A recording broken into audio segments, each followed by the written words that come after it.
So guys, welcome back again to Savasti TV Vlog. Today's video ay gagawa tayo ng content na magpapalit ng upuan ng ating motor. Basic na basic to guys, kaya tingnan natin yung ating ipapalit. Ito yung smoke ng ating flat seat na upuan. Kaya guys, let's do this!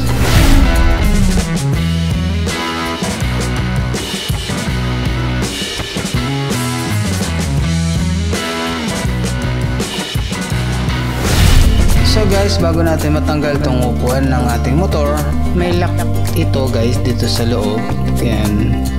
Then bago natin matanggal yan, syempre tatanggalin natin itong tatlong tornilyo na to para matanggal yung top cover engine natin. Ito, tatlo yan guys, isa pa dito sa footrest. Yan. Then matatanggal na natin itong ating top cover engine. Then isa lang yung tools na gagamitin natin, itong positive screwdriver. Yan, tanggalin natin itong tatlong tornilyo na ito guys.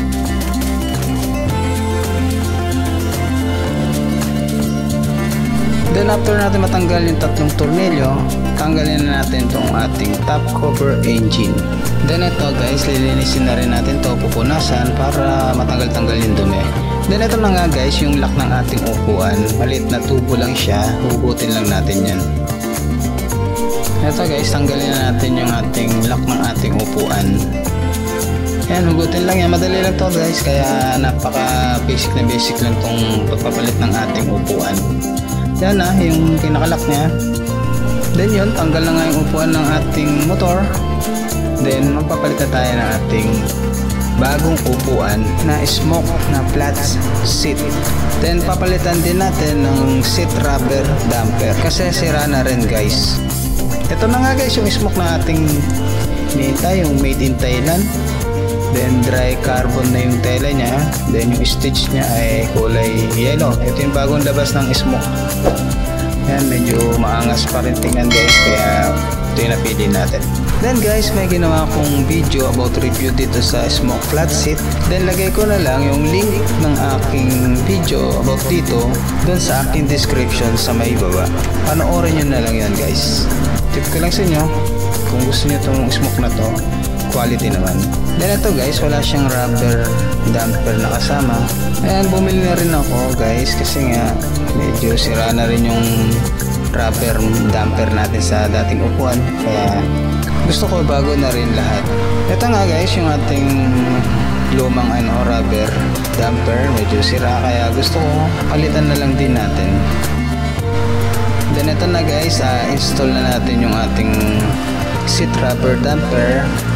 May katigasan para ipasok yung ating rubber, pero ang tip ko lang sa inyo, pag medyo hindi siya may ipasok, lagyan lang ng konting langis guys para medyo dumulas siya para pumasok. Oh, no! Then ito na nga guys, ayaw nga pumasok, medyo masikip pa siya, kaya yun, hindi naman uubra sa atin to guys.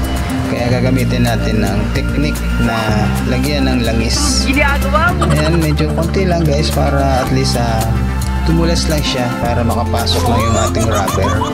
Kaya saglit lang to guys pag may langis. Kaya yun lang ang technique guys pagka medyo nahirapan kayo ipasok yung bagay, lalo na yung mga goma.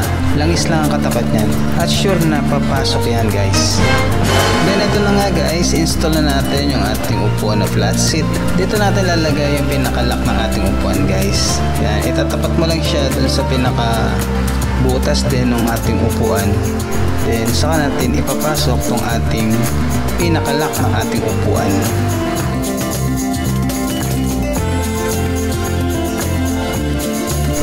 Then ito na guys, nailagay na natin yung lock ng ating upuan. Make sure na naka-center yung lock para sure na hindi siya matatanggal agad.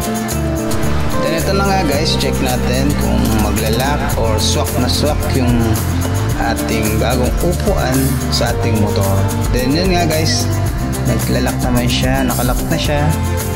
Then ito, medyo okay siya guys, naka-swak na swak siya sa ating MIUI 125.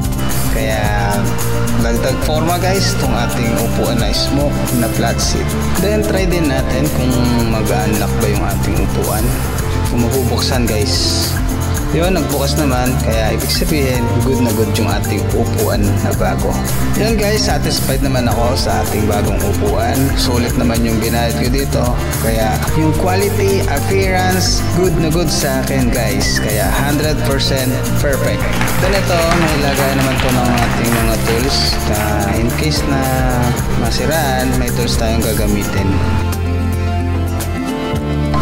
So guys, kung di pa kayo nakasubscribe, kung bago ka pa lang sa channel ko, please subscribe, then click the notification bell para updated kayo sa aking mga videos.